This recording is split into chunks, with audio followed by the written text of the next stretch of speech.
అందరికీ నమస్తే అండి. Good morning. ఈనాడు, ఆంధ్రజ్యోతి, సాక్షి, ఆంధ్రప్రభ 4 వార్తాపత్రికల్లో వచ్చిన వార్తలు, వాటిలో వాస్తవాలు, వాటి ఉద్దేశాలు అన్నీ కూడా మనం ప్రతిరోజు ఈ వీడియో చేస్తున్నాం. ప్రతిరోజు ఉన్న వార్తాంశాలను ఆ రోజు ఏమున్నాయి ఏంటనేది చెప్తున్నాం. వాటిలో వాస్తవాలు ఎంతవరకు ఉన్నాయనేది చెప్తున్నాం. సో కంటెంట్ నచ్చిన వాళ్ళు మాత్రం సబ్స్క్రైబ్ చేసుకోండి. ప్రస్తుతానికి 3,03,000 సబ్స్క్రిప్షన్స్ దగ్గరలో ఉన్నాం. 3,03,000. సో వీలైనంత వరకు సబ్స్క్రైబ్ చేసుకోండి. కొత్త వాళ్ళకి మన ఛానల్ గురించి చెప్పి సబ్స్క్రైబ్ చేయించండి కంటెంట్ నచ్చితే. అన్నిటికంటే ముందు ప్రతి ఒక్కరూ లైక్ చేయాలండి. వీడియో చూస్తున్న ప్రతి ఒక్కరూ లైక్ చేయాలి. లైక్ చేయడం చాలా ఇంపార్టెంట్. మన ఛానల్ శ్రేయోభిలాషులు ఖచ్చితంగా చూసే ఒక 25,000 మంది ఉంటారు. ఆ 25,000 మంది ఖచ్చితంగా లైక్ చేస్తే కాస్త బెటర్ అన్నమాట. ఇక ఈనాడులో బ్యానర్ వార్త ఇదే. ఈ కాకినాడ పోర్టు అమ్మకము, అరబిందోకి అమ్మకము, దానిలో సిఐడి రావడము, రోజుకొక అంశాన్ని కొత్తగా తీసుకొస్తున్నారు. సో ఇప్పుడు ఏంటంటే కాకినాడ పోర్టు కొనడానికి ఈ అరబిందో రియాలిటీ అనేది 494 కోట్లు చెల్లించారు కదా. సో ఈ అమౌంట్ వాళ్ళకి ఎక్కడి నుంచి వచ్చింది అనే దాని మీద ఈడీ ఫోకస్ పెట్టిందంట. ఈ 494 కోట్లు అరబిందో సంస్థ ఎలా సమకూర్చుకుంది? వాళ్ళు ఏమైనా మనీ లాండరింగ్ చేశారా? మనీ రూటింగ్ చేశారా? పీకేఎఫ్ శ్రీధర్ అండ్ సంతానం ఎల్ఎల్పి ఆడిటర్ల వాంగ్మూలం నమోదు. శరత్ చంద్రారెడ్డి, విజయసాయితో పాటు అరబిందో డైరెక్టర్లను ప్రశ్నించనున్న ఈడీ. సో కాకినాడ పోర్టును కొన్నారు, ఓకే. కొనడమే తక్కువ రేటుకు కొన్నారు. 1,600 కోట్ల విలువైన పోర్టుని 494 కోట్లకే ఆ వాటా కొన్నారు. 41.12% వాటా. అయితే ఈ 494 కోట్లు ఆ సంస్థకు ఎలా వచ్చాయి? వాళ్ళు ఎక్కడ మనీ లాండరింగ్ చేశారు, ఏ విధంగా దాన్ని సమకూర్చారు అనే అంశం మీద ఈడీ ఫోకస్ పెట్టింది. దాన్ని ఈనాడులో బ్యానర్ వార్తగా రాశారు. శరత్ చంద్రారెడ్డి కీలకం, అలాగే విజయసాయిరెడ్డి కూడా కీలకం, అలాగే ఆ సంస్థ ఆడిటర్లు వాళ్ళు కూడా కీలకం. వాళ్ళని ఆల్రెడీ ప్రశ్నించింది. నేడో రేపో శరత్ చంద్రారెడ్డిని, విజయసాయిరెడ్డి గారిని కూడా ప్రశ్నించబోతోందన్నమాట. తర్వాత కొత్త సంవత్సరం సందర్భంగా ఈనాడులో కొత్త అంశాలను, ఆఫ్ బీట్ అంశాలను కథనాలుగా వేస్తున్నారు. దానిలో భాగంగా మగువ చూపు తెగువ, బుడిబుడి అడుగుల బొజ్జాయి నుంచి మహిళా ఉద్యోగుల దాకా కారెవ్వరూ వేధింపులకు అతీతం. చదువు చెప్పే బడిలో, కార్యాలయాల్లో, కర్మాగారాల్లో, పని ప్రదేశాల్లో ఎంట బయట కీచుకుల క్రీనీడలు. పగలు రాత్రి అన్ని వేళలా అభద్రతాభావం, కర్కసత్వపు కాటుకు వాడిపోతున్న లేత గులాబీలెన్నో, చేదు జ్ఞాపకాలను మోస్తున్న గుండెలు ఎన్నెన్నో, బయటకు చెప్పుకోలేని ఆ బాధ బరువెంతో అని మహిళలకు ఎదురవుతున్న వేధింపులు, వీటి నుంచి ఏ విధంగా మేలుకోవాలి, వీటి మీద ఏ విధంగా తెగువ చూపించాలి అనేది ఈనాడులో ఒక పేజీ, మొత్తం ఫుల్ పేజీ ఆర్టికల్ వేశారనమాట. నేనైతే ఇవన్నీ చదివి ఇది కాదు, కానీ మహిళలు నిజంగా పురుషుల కంటే బలవంతులండి. మానసికంగా కానీ శారీరకంగా కానీ మహిళలు బలవంతులు. కాకపోతే తరతరాలుగా సాంప్రదాయబద్ధంగా ఈ పురుషాధిక్య ప్రపంచంలో వాళ్ళు ఉన్నారు కాబట్టి, ఒక్కొక్క చోట ఒక్కొక్క కల్చర్కి అలవాటు పడిపోయారు కాబట్టి, ఇంట్లో యజమాని అంటే పురుషుడే, ఇంట్లో యజమాని అంటే భర్తే అని మానసికంగా వాళ్ళు ఫిక్స్ అయిపోయారు కాబట్టి నిజంగా మహిళలు కాస్త వెనుకబడి ఉంటారు. కానీ నిజంగా బలం పరంగా చూసుకున్నా, తెలివి పరంగా చూసుకున్నా అన్ని రకాలుగా కూడా వాళ్ళే, మహిళలే. వాళ్ళు తెగిస్తే మనం ఏం చేయలేం, అది కరెక్ట్. కాబట్టి ఇటువంటి ఎన్ని చదివినా చదవకపోయినా మానసికంగా మహిళలు స్ట్రాంగ్గా ఉంటే చాలు. అప్పుడు ఆటోమేటిక్గా శారీరకంగా కూడా స్ట్రాంగ్ అవుతారు, కాన్ఫిడెన్స్ లెవెల్స్ పెరుగుతాయి, అన్నిట్లోనూ ముందుంటారు. ఇక నారా దేవాంశ్ ప్రపంచ రికార్డు, ఫాస్టెస్ట్ చెక్మేట్ సాల్వర్గా ఘనత, వేగంగా 175 పజిల్స్కి పరిష్కారం, ధృవీకరించిన world book of records London. So Nara Devansh చిన్న వయసులోనే, 9 ఏళ్ల వయసులోనే చెస్లో చెక్మేట్ సాల్వర్, ఫాస్టెస్ట్ ఒక 125 చెస్ గేమ్లకు సంబంధించి చెక్మేట్స్ వేసి దాన్ని సాల్వ్ చేశాడంట 175 తక్కువ టైంలో. అది అతనికి ప్రపంచ రికార్డు ఇచ్చారు. అదొకటి. తర్వాత అతి భద్రత అక్కర్లేదు, ఆచరణలో చేసి చూపిస్తున్న ముఖ్యమంత్రి చంద్రబాబు. కేవలం 121 మంది సిబ్బంది, పటిష్ట సాంకేతికత నిర్వహణ. గతంలో సీఎంగా జగన్కు 980 మందితో సెక్యూరిటీ, అడుగడుగున చెక్ పోస్టులు, దారి పొడవున బారికేడ్లు, ఏటా 90 కోట్ల ఖర్చు. చంద్రబాబు ఆదేశాలతో వాటన్నింటికీ చెక్. నాడు జగన్మోహన్ రెడ్డి ముఖ్యమంత్రిగా ఉన్నప్పుడు తాడేపల్లి ప్యాలెస్ చుట్టూ అడుగడుగున చెక్ పోస్టులు, దారి పొడవున బ్యారికేడ్లు, అటువైపు సామాన్య ప్రజల రాకపోకలపై పూర్తి నిషేధం, ప్రత్యేక ఆపరేషన్లలో పనిచేసే ఆక్టోపస్ బృందాలతో 24 గంటలు సెక్యూరిటీ. ఆయన ఒక ఇన్సెక్యూరిటీ ప్లస్ అభద్రతాభావం ప్లస్ భయంతో ఉన్నప్పుడు, ఆయన సీఎంగా ఉన్నప్పుడు అలా ఉన్నాడు కాబట్టి అంత హై సెక్యూరిటీ పెట్టుకున్నాడు. సో ఇప్పుడు చంద్రబాబు గారు ప్రస్తుతం అన్ని షిఫ్టుల్లో కలిపి కేవలం 121 మంది పోలీసులతోనే భద్రత కల్పిస్తున్నారు. ఎక్కడా హడావుడి ఆర్భాటం లేదు. చంద్రబాబు గారు ఉండే ఇంటి వైపు ఆ కరకట్ట మీదుగా ఎవరైనా వెళ్ళొచ్చు, ఎవరో అడ్డుకోరు. ఎందుకు ఇటు వచ్చామని అడ్డుకోరు, అది పబ్లిక్ వాడే రోడ్డు. కానీ గతంలో జగన్మోహన్ రెడ్డి గారు ఉన్న ప్యాలెస్ వైపు అటువైపు వెళ్ళనిచ్చేవాళ్ళు కాదు, ముందుగానే బ్యారికేడ్లు అడ్డం పెట్టేవాళ్ళు. ఎంత ఇంపార్టెంట్ అయినా వెళ్ళనిచ్చేవాళ్ళు కాదు. సో అది సింపుల్గా ఆయన భద్రత పెట్టుకున్నారు అనేది రాశారు. తర్వాత క్షత్రియ యువత రాజకీయాల్లోకి రావాలి, కేంద్ర సహాయ మంత్రి భూపతిరాజు శ్రీనివాసవరం. ఓకే. రాయలసీమ ద్రోహి జగన్, మంత్రి నిమ్మల రామానాయుడు. వైకాపా పాలనలో జలవనరుల శాఖ విధ్వంసానికి గురైందని ఆ శాఖ మంత్రి నిమ్మల రామానాయుడు అన్నారు. గత 5 ఏళ్లలో ఒక్క రిజర్వాయరు, కాలువ పనులు పూర్తి కాలేదని, చివరకు పూడికితీత పనులు జరగలేదని విమర్శించారు. ఓకే. అమిత్ షా వ్యాఖ్యలను వక్రీకరించారు యామినీ శర్మ. అంబేద్కర్పై అమిత్ షా గారు చేసిన వ్యాఖ్యలను వక్రీకరించారని యామినీ శర్మ గారు చెప్పారు. తర్వాత ఆరోగ్యం ఆహ్లాదం, అంగన్వాడీ రూపురేఖలు మారుస్తున్న ప్రభుత్వం, మౌలిక వసతుల కల్పనకు పెద్దపేట, పోషణ్ వాటికలు, ఇంకుడు గుంతల ఏర్పాటు, 96 కోట్ల విడుదల. అంగన్వాడీ కేంద్రాల్లో ఉన్న మహిళలు, అంగన్వాడీ కేంద్రాల టీచర్లు ఉంటారు కదా, వాళ్ళు ఎంత బాగా వాళ్ళ కేంద్రాన్ని నిర్వహిస్తే అంత మంచిది, పిల్లలకు అంత ఆహ్లాదంగా ఉంటుంది. అందుకే ప్రభుత్వం కూడా వాళ్ళు మొక్కలు పెంచుకుంటానన్నా, లేదా వాళ్ళు గార్డెనింగ్ చేసుకుంటానన్నా, వాళ్ళు ఏదైనా ఆహ్లాదకరమైనవి ఆట వస్తువులు కొంటామన్నా సరే ప్రభుత్వం నిధులు ఇవ్వడానికి సిద్ధంగా ఉంది. కొన్ని చోట్ల కూరగాయలు పెంచుతున్నారంట, అలాగే తాగునీరు, మరుగుదొడ్డి సౌకర్యాలు పెంచుతున్నారంట. సో అంగన్వాడీ కేంద్రాలను మరింత అభివృద్ధి తీసుకురావడానికి ఒక వార్త రాశారు. తర్వాత నాటు తుపాకీతో కాల్పులు, చిరు వ్యాపారి హతం. అన్నమయ్య జిల్లా రాయచోటి మండలం కాటిమాయకుంటలో ఆదివారం తెల్లవారుజాము నాటు తుపాకుల కాల్పుల్లో ఒకరు మరణించారు. అమ్మో. ఢిల్లీలో తొలిసారి తెదేపా సభ్యత్వ నమోదు. తెలుగుదేశం పార్టీ ఆవిర్భవించిన 42 ఏళ్లలో ఢిల్లీలో పార్టీ సభ్యత్వ నమోదు కార్యక్రమం నిర్వహించారు. అబ్బో. నిన్న ఒకేసారి 500 మంది ఢిల్లీలో పార్టీ సభ్యత్వం తీసుకున్నారంట. ఢిల్లీ ఎన్నికలు ఉన్నాయి, పొరపాటును పోటీ చేస్తామంటారేంటి? శ్రీశైల ప్రాశస్త్యం రాగిరేకుల్లో నిక్షిప్తం, శాసనాల్లోని సమాచారంతో త్వరలో పుస్తకం. ఓకే. నేడు 71,000 మందికి నియామక పత్రాలు వీడియో కాన్ఫరెన్స్ విధానంలో అందజేయనున్న ప్రధాని మోదీ. రోజ్గార్ మేళా కార్యక్రమంలో భాగంగా కేంద్ర ప్రభుత్వంలోని వివిధ శాఖల్లో ఉద్యోగానికి ఎంపికైన 71,000 మందికి ఈరోజు పత్రాలు ఇస్తారంట. ఆ రోజు ఏం జరిగిందంటే, సంధ్యా థియేటర్ తొక్కిసలాట ఘటన వివరించిన హైదరాబాద్ సిపి దాదాపు 10,000 వీడియోలను విశ్లేషించామని వెల్లడి. నిన్న హైదరాబాద్ పోలీసులు ఒక ప్రెస్ మీట్ పెట్టారు. మొత్తం ఆ పోలీసులు, ఏసీపీ గారు, డీసీపీ గారు, హైదరాబాద్ పోలీస్ కమిషనర్ గారు, ప్లస్ అక్కడ కేసు ఇన్వెస్టిగేట్ చేసిన సిఐలు, వీళ్ళందరూ కలిపి ఒక ప్రెస్ మీట్ పెట్టి ఒక 10 నిమిషాల నిడివి ఉన్న వీడియోని రిలీజ్ చేశారు. అందులో థియేటర్ దగ్గరకు అల్లు అర్జున్ గారు వచ్చినప్పటి నుంచి థియేటర్ నుంచి బయటకు వెళ్ళే వరకు మొత్తం మీద ఏం జరిగింది, రేవతి మరణానికి స్పష్టమైన కారణం ఏమిటి, అల్లు అర్జున్ నిర్లక్ష్యం ఏమిటి, ఇదంతా కూడా ఆ 10 నిమిషాల వీడియోలో ఆధారాలతో సహా, వీడియో ప్రూఫ్తో సహా చెప్పారనమాట. సో వీలైతే ఈ వీడియో చూడండి, గూగుల్లో కొట్టండి, లేదా మన ఛానల్లో, మన 3వ ఛానల్లో ఈ వీడియో ఉంది, చూడండి. కానీ నిన్నైతే నాటకీయ పరిణామాలు జరిగాయండి. ఒకవైపు ఏమో పోలీసుల ప్రెస్ మీట్, మరోవైపు ఆల్రెడీ డిపార్ట్మెంట్ నుంచి సస్పెండ్ అయిన ఒక డీసీపీ విష్ణుమూర్తి, ఆయన ప్రెస్ మీట్ పెట్టి ఆయన బాగా ఎక్కువ మాట్లాడాడు ఆయన. మరోవైపు అల్లు అర్జున్ గారి ఇంటి మీదేమో అటాక్, అల్లు అర్జున్ గారి ఇంటి మీద ఓయూజేఏసీ వాళ్ళు రాళ్ళు టమాటాలు ఇసిరారు. సో నిన్న ఎక్కడో సంథింగ్ నాటకీయ పరిణామాలు జరిగాయి, సంథింగ్ ఈజ్ గోయింగ్ రాంగ్ ఈ ఇష్యూలో. నేను కాసేపు అయ్యాక సెపరేట్ వీడియో చేస్తాను. మొత్తానికి ఈ విషయంలో మాత్రం రాజ్యాంగేతర శక్తులు తలదూర్చే అవకాశం కల్పిస్తుంది.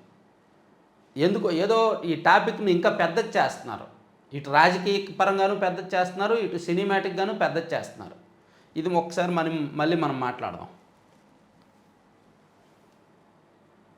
పోలీసులను బౌన్సర్లు టచ్ చేస్తే ఊరుకోం, వారి వ్యవహార శైలి బాధ్యత వీఐపీలదే, ఏజెన్సీలకు హైదరాబాద్ కమిషనర్ హెచ్చరిక. బౌన్సర్ల కల్చర్ తగ్గాలి. విపరీతంగా బౌన్సర్లను పెట్టేసుకొని ఇష్టం వచ్చినట్టు ఉంటారు. తర్వాత అల్లు అర్జున్ ఇంటి వద్ద ఓయో ఐకాస ఆందోళన, టమాటాలు విసరడంతో పాటు పూల కుండీల ధ్వంసం, భద్రతా సిబ్బంది అడ్డుకోవడంతో తోపులాట. దాన్ని రేవంత్ రెడ్డి గారు ఖండించారు. అండ్ అల్లు అరవింద్ ఏమో సంయమనం పాటించాల్సిన అవసరం ఉందని చెప్పి అల్లు అరవింద్ చెప్పారు. అలాగే అభిమానులు బాధ్యతగా మెలగాలని అల్లు అర్జున్ పిలుపునిచ్చారు. తర్వాత అల్లు అర్జున్ అరెస్ట్ సరికాదని పురంధేశ్వర్ గారు చెప్పారు. తర్వాత కుమార్తెను తీసుకెళ్లాడని ప్రతీకారం, భార్యతో ట్రాప్ చేయించి ఆటో డ్రైవర్ దారుణం. ఏడాదిన్నర క్రితం ఘటన, నిందితులను పట్టించిన ఆటో బంపర్. ఇది ఒక చాలా ఇంట్రెస్టింగ్ క్రైమ్ న్యూస్ అన్నమాట. ఒక హైదరాబాద్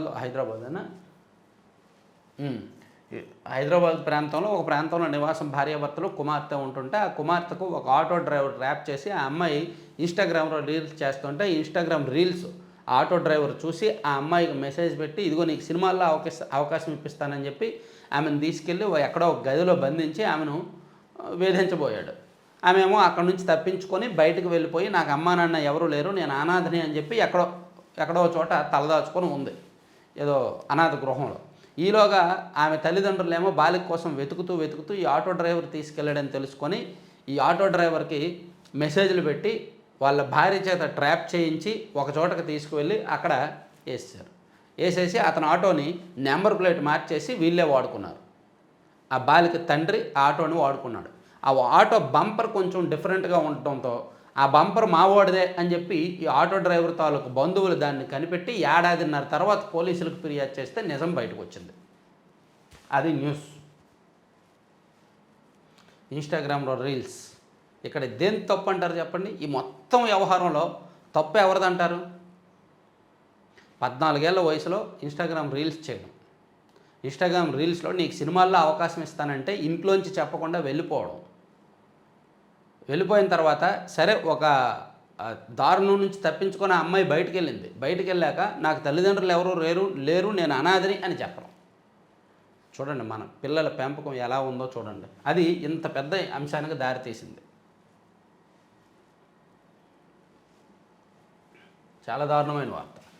ఆడపిల్లలు 14 ఏళ్ల వయసు, ముఖ్యంగా ఆడపిల్లలు టీనేజ్లో చాలా జాగ్రత్తగా చూసుకోవాలి. మనం పిల్లలకు తల్లిదండ్రులు సంరక్షకులుగా ఉండాలి. అన్ని రకాలుగాను తల్లిదండ్రులే చూసుకోవాలి. అన్నీ మాట్లాడాలి, ఓపెన్గా మాట్లాడాలి పిల్లలతో. ఆ వయసులో వచ్చే మార్పులను కూడా డిస్కస్ చేయాలి ఆడపిల్లలతో. కానీ తల్లిదండ్రులు సిగ్గుపడతారు అవన్నీ మాట్లాడడానికి. అదే ఒక పెద్ద మైనస్ మనకి. సరే, మోదీకి కువైట్ అత్యున్నత పురస్కారం. భారత ప్రధాని మోదీకి కువైట్ ప్రభుత్వం ఆదివారం తమ దేశ అత్యున్నత పౌర పురస్కారం ఇచ్చిందంట. ఓకే, ఉత్తర పంజాబ్ 553 కిలోమీటర్ల పాక్ సరిహద్దు సవాలే, పొరుగు నుంచి వచ్చే బీఎస్ఎఫ్ యుద్ధం, కట్టడితో పాటు సంక్షేమంపై దృష్టి, యువతను మార్చేందుకు పంజాబు, బీఎస్ఎఫ్ జవాన్ల ఆహారంలో 30% మిల్లెట్లే. సో ఎక్కువగా పాక్ సరిహద్దు 553 కిలోమీటర్లు ఉంటుంది పంజాబ్కి. కాబట్టి అక్కడ నుంచి ఎక్కువగా కూడా నిషేధిత పదార్థాలు ఎక్కువగా వస్తుంటాయన్నమాట. దాన్ని ఒక ప్రత్యేకమైన కథనంగా రాశారు ఈనాడులో. సో ఈనాడు పక్కన పెడదాం కాసేపు. ఇప్పుడు సాక్షికి వెళ్దాం. సాక్షిలో చూస్తే ప్రభుత్వ విద్య వీళ్ళొకరు. సాక్షిలో మన పెద్ద ఆయన చెప్పిన మాటల్ని మీరు చెప్పాలా వద్దా అని నేను నిన్ను అడిగితే చాలామంది చెప్పండి అన్నారు. కాబట్టి మనం రోజు కూడా సాక్షి చదువుతున్నప్పుడు పెద్ద ఆయన ఏం చెప్పారో మనం కూడా ఆ సూక్తులు పాటిద్దాం. మనకు కూడా ఆరోగ్యానికి ఆహ్లాదానికి అన్ని రకాలుగానూ మంచిది.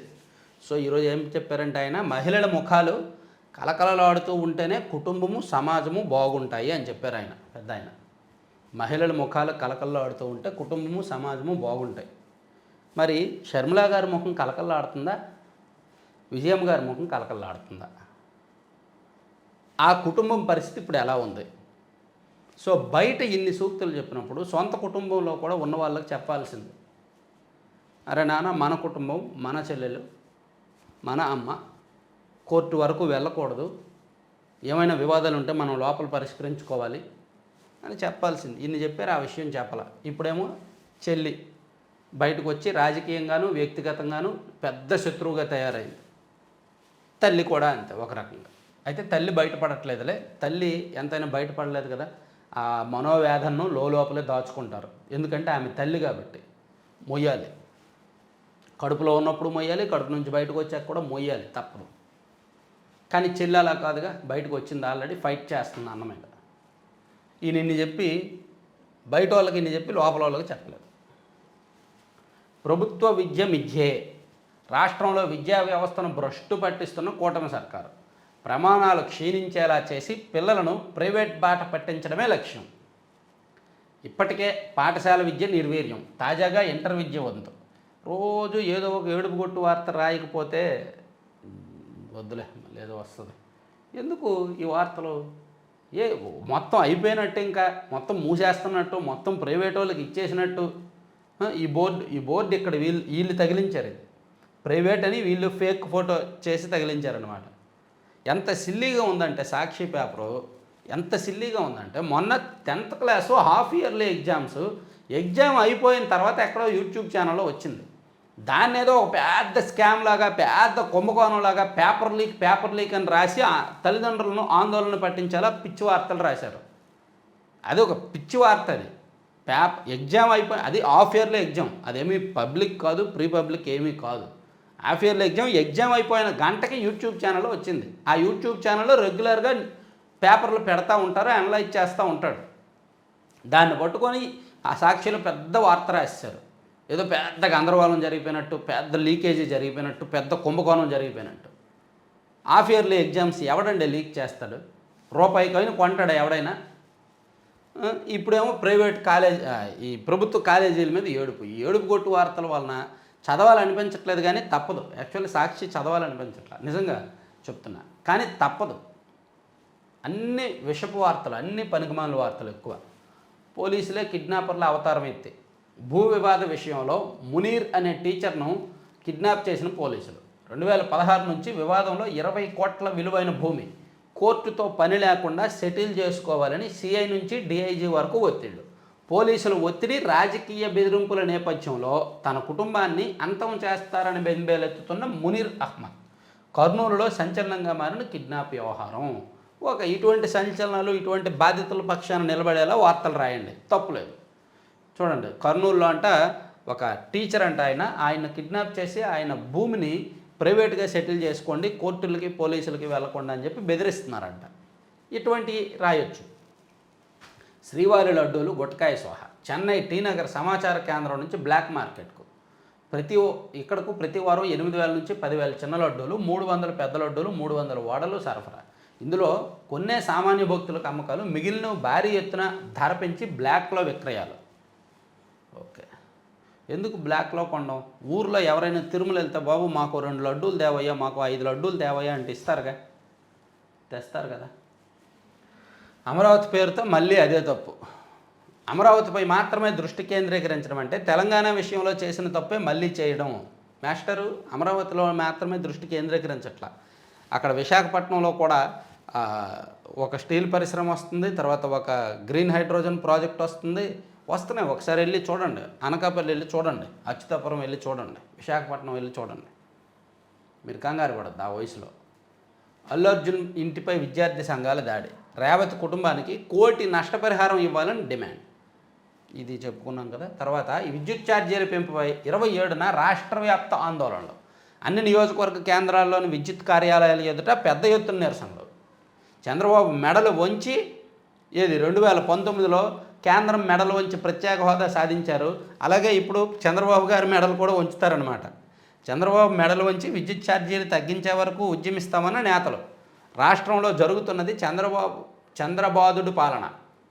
పార్టీ కేంద్ర కార్యాలయంలో నేతల ఫైర్. వైఎస్ఆర్సీపీ పోరుబాట పోస్టర్ ఆవిష్కరణ. ఓకే, మొత్తానికి వైసీపీ వాళ్ళకి ఎదుటి వాళ్ళ మెడలు వంచడం అంటే గొప్ప సరదా. 2019లో ప్రత్యేక హోదా కోసం నరేంద్ర మోదీ గారి మెడలు వంచినట్టే ఇప్పుడు విద్యుత్ ఛార్జీలు తగ్గించడానికి చంద్రబాబు గారి మెడలు వంచుతారంట. వీళ్ళు మెడలు వంచితే ఆయన రెడీగా ఉంటాడు. మరి ఆయన రండిరా బాబు వంచండి అని. వాళ్ళు ఏదో చెప్పారు, వీళ్ళు ఎందుకు ఇలా రాయడం? ఒక పేపర్గా వార్తలు రాయాలి. ఇంకేంటి, నేటి నుంచి పథకాల రిజిస్ట్రేషన్. ఢిల్లీ ఆమ్ ఆద్మీ పార్టీ మహిళా సమ్మాన్ యోజన, సంజీవని యోజన పథకాల రిజిస్ట్రేషన్ సోమవారం ప్రారంభించనుంది.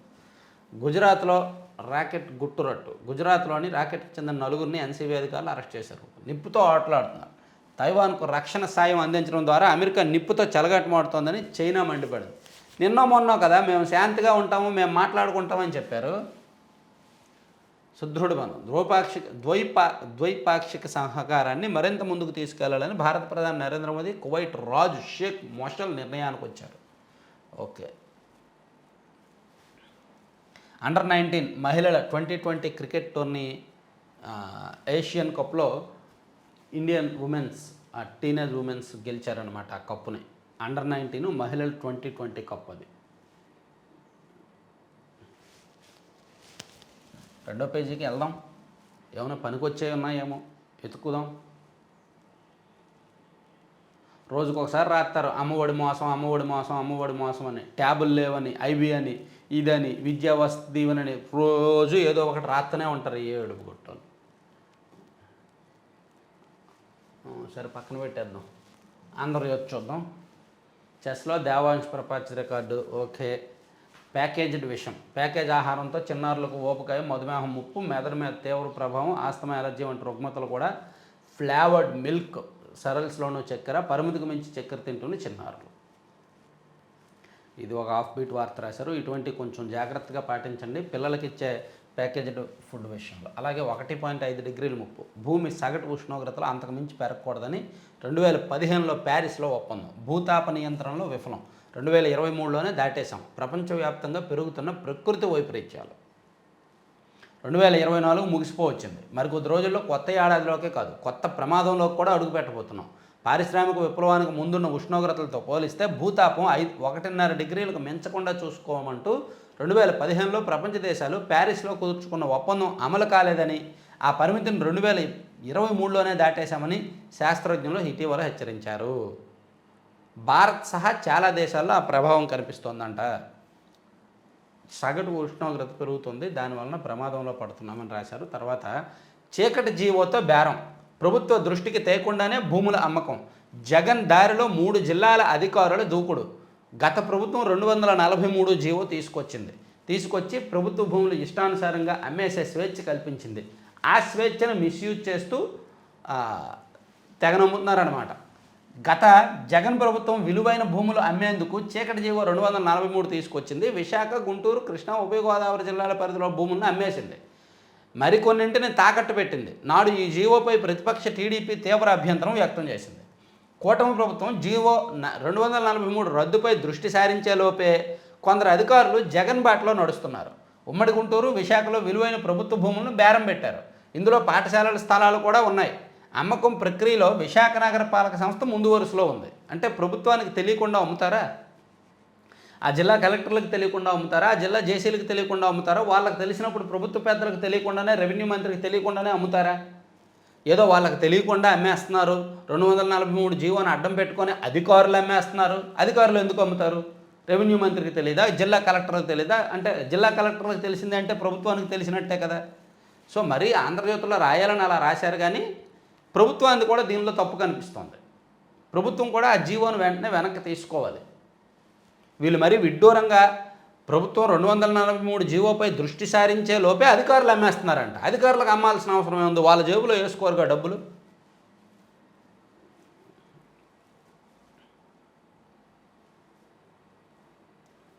సో లోపం రాయాలనుకున్నారు, రాశారు, దాన్ని ప్రభుత్వానికి అంటకుండా విడ్డూరంగా రాశారనమాట.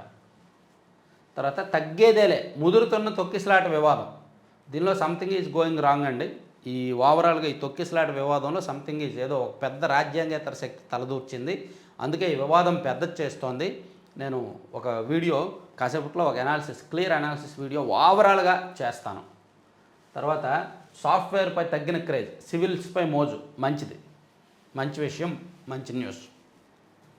మన మేధస్సు అంతా కూడా సాఫ్ట్వేర్ కోసమో ఐటీ కోసమో పెట్టే కంటే కొంతమంది సివిల్స్ వైపు, వీలైతే డిఫెన్స్ వైపు, వీలైతే అడ్మినిస్ట్రేషన్ వైపు వెళ్ళండి, గ్రూప్స్ వైపు పెట్టండి. మేధస్సు అంతా సాఫ్ట్వేర్ కోసం ఐటీ కోసం పెడితే ఆ ప్రాజెక్టుల వల్ల లేదంటే ఆ సంస్థలో బాగా లాభపడతాయి. కానీ మనకు స్వేచ్ఛగా పనిచేసి మన ఐడియాలజీ, మన మైండ్ షార్ప్గా ఉండాలి అంటే ఎప్పుడైనా మనం అడ్మినిస్ట్రేషన్ వైపు అండ్ సివిల్స్ వైపు ఉంటేనే మంచిది. ఇన్ని చెప్తున్నావు, నువ్వేమయ్యావరా అని మీరు అడగొచ్చు. అది నేను అవ్వలేకపోయాను కాబట్టే చెప్తున్నా. ప్రయత్నం చేసి గీసిపోయి పక్కన పెట్టాను. అంటే నేను చిన్నప్పుడే ఇంకా నాకు ఫస్ట్ నుంచి జర్నలిజం ప్యాషన్ కాబట్టి నేను ఇంకా దీని మీదే దృష్టి పెట్టాను. నేను గవర్నమెంట్ జాబ్స్ పెద్దగా ట్రై చేయలే. అప్పట్లో 2012, 13 ఆ టైంలో ఒక 2 ఎగ్జామ్స్ రాశాను. ఆ తర్వాత ఇంక పెద్దగా ట్రై చేయలేదు. గవర్నమెంట్ జాబ్స్ మీద అసలు నాకు ఫస్ట్ నుంచి ఇంట్రెస్ట్ ఉండేది కాదు. 2009లోనే నేను జర్నలిజంలోకి ఫస్ట్ నుంచి ఇదే రావాలనుకున్నాను. పేపర్ బాయ్గా ఉన్నప్పటి నుంచి కూడా జర్నలిస్ట్ అవ్వాలనుకున్నా. అదే పిచ్చితో ఉన్నాను, అదే ప్యాషన్తో ఉన్నాను, అదే అయ్యాను. 818.03 కోట్లతో హ్యాపీనెస్ట్కు టెండర్లు, 12 టవర్లు, 1200 ఫ్లాట్లు, G+18 అంతస్తులు, 3 ఏళ్లలో ప్రాజెక్ట్ పూర్తి కావాలి, CRDA నోటిఫికేషన్. 818 కోట్లు అంటే హ్యాపీనెస్ట్కు టెండర్లు పిలిచారు. తర్వాత మళ్ళీ నవోదయం, నాటు సారాపై ఉక్కుపాదం, 8 జిల్లాల్లో తీవ్ర ప్రభావం, 1383 గ్రామాల్లో ఉత్పత్తి, రవాణా, అమ్మకం. దీనిని అరికట్టేందుకు జనవరి నుంచి 3 దశల్లో నవోదయం 2. తొలుత గ్రామ సభలతో ప్రజల్లో అవగాహన. ఇదంతా బడ్జెట్ కేటాయింపులో డబ్బులు వేస్ట్ తప్ప నిజంగా రిజల్ట్ ఏమి ఉండదు. ఆ ఎక్సైజ్ డిపార్ట్మెంట్ వాళ్ళు నవోదయం సబ్ పెట్టాము, ఒక 10 లక్షలు ఖర్చు అయిందనే పేరుతో తినేస్తారు తప్ప యూజ్ ఉండదు. తర్వాత త్వరలో టీటీడీ చాట్ జీపీటీ తరహాలో తెచ్చేందుకు ప్రయత్నిస్తున్నాం. జనవరి నుంచి టీటీడీ ల్యాబ్ అందుబాటులోకి, భక్తుల వసతికి అలుపరిలో 40 ఎకరాల్లో బేస్ క్యాంప్ అంట. ఓకే. తర్వాత కోస్తాకు మళ్ళీ వానగండం, తీవ్ర అల్పపీడనం దిశ మార్చుకొని కోస్తా వైపు వస్తుందంట, జాగ్రత్తగా ఉండాలి. తర్వాత లంచం మింగిన అధికారి కక్కించిన లోకాయుక్త బృందం, కర్ణాటకలోని కొప్పళ జిల్లాలో ఘటన. మా రాష్ట్రంలో కూడా రోజుకి ఒక 10 మందో 20 మంది ఇలాగే లంచాలు మింగుతారు, అందరి చేత కక్కించండి. పీడిఎస్ బియ్యం మాయం కేసు విచారణకు పేర్నాని గైర్హాజరు, ఆయన భార్య గొడౌన్ మేనేజర్ కోసం గాలింపు, జయసుధపై లుక్అవుట్ నోటీసులు జారీ. ఈ పేర్నాని కేసులో సంథింగ్ ఇక్కడ కూడా గోయింగ్ రాంగ్ అన్నమాట. వాళ్ళని పోలీసులే సహకరిస్తున్నారు అని జిల్లా పేజీల్లో రాశారు వీళ్ళే. తర్వాత బెజోస్ రెండో పెళ్లి ఖర్చు 5096 కోట్లు. వారిని కువైట్తో చారిత్రక సంబంధాలు. ఓకే. ఈసీ సమగ్రతను దెబ్బతీసే కుట్ర, సీసీటీవీ ఫుటేజు, వీడియోలు ఇవ్వద్దనడంపై ఖర్గే ఆగ్రహం. తర్వాత పెగాసస్ నిఘా నిజమే, అమెరికా చట్టాలను, వాట్సాప్ నిబంధనలను ఉల్లంఘించారు. ఇజ్రాయెల్ కంపెనీ NSO పాత్రపై అమెరికా కోర్టు నిర్ధారణ. పెగాసస్ సాఫ్ట్వేర్ ద్వారా వాట్సాప్ వినియోగదారులపై నిఘా నిజమేనని అమెరికాలోని ఓ కోర్టు నిర్ధారించింది. సరే, ఇది పక్కన పెట్టేద్దాం. దుబాయ్లో ఘనంగా ఎన్టీఆర్ సినీ వజ్రోత్సవం అంట. ఢిల్లీలో టీడీపీ సభ్యత్వ నమోదంట. వరల్డ్ వర్సిటీ ర్యాంకింగ్ జాబితా విడుదల, జాతీయ స్థాయిలో VITకి 8వ ర్యాంక్ అంట. సరే, ఇది పక్కన పెట్టేద్దాం. ఇప్పుడు ఆంధ్రప్రభ చూద్దాం. ఆంధ్రప్రభలో కువైట్, ఇది ఓకే. అంగరంగ వైభవంగా సింధు వివాహం, వ్యాపారవేత్త వెంకట దత్త సాయితో భారత బ్యాడ్మింటన్ దిగ్గజం PV సింధు పెళ్లి ఆదివారం రాత్రి 11:30 గంటలకు ఉదయపూర్లో 140 మంది ఆత్మీయులు, బంధుమిత్రుల సమక్షంలో ఒకటైన జంట. దక్షిణ భారత సాంప్రదాయం ప్రకారం ఆహ్వానం, అతిథులకు రాజస్థాన్ ప్రత్యేక వంటకాలతో విందు, రేపు హైదరాబాద్లో భారీ రిసెప్షన్. సో పెళ్లి విషయం పెద్దగా ఎవరు హైలైట్ చేయలేదు, ఆంధ్రప్రభలో రాశారు. రిసెప్షన్లో కొంచెం పెద్దలందరూ వెళ్తారనమాట, VIPలందరూ. తర్వాత మళ్ళీ జన్మభూమి, సంక్రాంతి తర్వాత రాష్ట్ర వ్యాప్తంగా ప్రారంభం. డియర్ వైసీపీఎన్స్, ఇది జన్మభూమి, నాట్ జన్మభూమి కమిటీస్. ఈ జన్మభూమి వేరు, జన్మభూమి కమిటీలు వేరు. జన్మభూమి అంటే ఆ ఊరిలో గ్రామ సభలు నిర్వహించి గ్రామ సమస్యలను చర్చించడం. సో జన్మభూమి కమిటీలు అంటే ఒక కమిటీలు వేసి ప్రభుత్వ పథకాలను మంజూరు చేయడం. జన్మభూమి కమిటీల వలన టీడీపీ మీద గతంలో వ్యతిరేకత వచ్చింది, కానీ జన్మభూమి అనేది మంచి కార్యక్రమం. కొత్త ఏడాదిలో మరిన్ని కొత్త పథకాలు, సమస్యల పరిష్కారంపై ఫోకస్, అభివృద్ధి కార్యక్రమాలకు ప్రత్యేక కార్యాచరణ, పట్టణాలకు ధీటుగా పల్లెల అభివృద్ధి, జన్మభూమితో ప్రజలకు మరింత చేరువ, అన్ని సమస్యలకు అదే పరిష్కార వేదిక. ఆ లక్ష్యంతోనే సీఎం చంద్రబాబు అడుగులు. ఓకే. సీఎం సెక్యూరిటీలో అటానమస్ డ్రోన్, ఆహార పరిశ్రమకు అగచాట్లు, కాలుష్యాలతో వ్యవసాయోత్పత్తులు క్షీణించే ప్రమాదం. మరో వంక వేగంగా విస్తరణ, భారత ఉత్పత్తులకు ప్రపంచంలో గిరాకీ, ప్రభుత్వాలు వైఖరిపై సర్వత్రా విమర్శ, ఆదుకోవాల్సిన తరుణం ఆసన్నం, అదనపు నిధులు కేటాయించాలి, సబ్సిడీలు అందించాలి. ఆహార పరిశ్రమలు తగ్గుతున్నాయి, కొత్తగా రావాల్సిన ఆహార పరిశ్రమలు తగ్గుతున్నాయి. తర్వాత సంజయ్కు బిగుస్తున్న వచ్చు, సిఐడి మాజీ చీఫ్ విచారణకు ప్రభుత్వం అనుమతి, ఉత్తర్వులు జారీ, రంగంలోకి ఏసీబీ, త్వరలో నోటీసులు. పర్లేదు, మీరు జైలుకి వెళ్ళండి, మీకు ఫ్రిడ్జ్ కొంటారు, మీకు ఏసీ కొంటారు, మీకు టీవీ కొంటారు, మీకు ఏ అర్ధరాత్రి రిలీజ్ చేసేస్తారు, ఏం కాదు. తర్వాత హయగ్రీవాపై మళ్ళీ ఈడీ ఫోకస్, జీవీఎంసీ నుంచి సమగ్ర సమాచారం, పూర్తిస్థాయి వివరాలు సేకరణ, కీలక పత్రాలు సమర్పించిన జోన్ 2 అధికారులు అని ఒకటి. విశాఖపట్నంలో హయగ్రీవా ప్రాజెక్టు మీద ఈడీ ఒకసారి ఫోకస్ పెట్టింది, అది ఒకటి ఇచ్చారు. తర్వాత వరల్డ్ క్లాస్ టూరిజం వైపు అడుగులు. ఏపీలో యాంకర్ హబ్స్ అభివృద్ధి. దేశ విదేశీ పర్యాటకుల సందర్శనే లక్ష్యం. అందుబాటులో కోరుకున్న వసతులు. సమగ్ర ప్రణాళికలు సిద్ధం చేస్తున్న అధికారులు. సో వరల్డ్ క్లాస్ టూరిజం కావాలంట రాశారు. రాహుల్కు బరౌలీ కోర్టు నోటీసులు. జనవరి 7న హాజరు కావాలని. లోక్సభ ఎన్నికల్లో ఆర్థిక సర్వేపై వ్యాఖ్యలు. హిందూ మహాసంఘ్ అధ్యక్షుడు పిటిషన్. ఓకే. సో మొత్తం మీద ఆంధ్రప్రభలో అయితే ఇవి రాశారు. ఇవి 4 పత్రికల్లో ఉన్న అంశాలు. ఇంకా ఈనాడులో లోపల పేజీలో మనం మిస్ అయినవి ఏమైనా ఉన్నాయో ఒకసారి చూద్దాం. పెద్ద పేగు క్యాన్సర్కి అదే ఆహారం. వెస్ట్రన్ డైట్తో పెరుగుతున్న ముప్పు, మంచి తిండితో విరుగుడు అని ఒకటి రాసుకొచ్చారు. వచ్చే సంవత్సరాంతానికి కొత్తగా 34 రాడార్లను 5 ఏళ్ళలో 126కు పెంచాల ప్రణాళిక. సరే ఇవన్నీ రాశారులే. ఓవరాల్గా 4 పత్రికల్లో ఉన్న రకరకాల వార్తాంశాలను అయితే చెప్పుకున్నాము. కంటెంట్ నచ్చిన వాళ్ళు, చివరి వరకు చూసిన వాళ్ళు మాత్రం లైక్ చేయండి. ఖచ్చితంగా లైక్ చేయండి. మీరు చేసే ప్రతి లైకు ఇంపార్టెంట్. Thank you.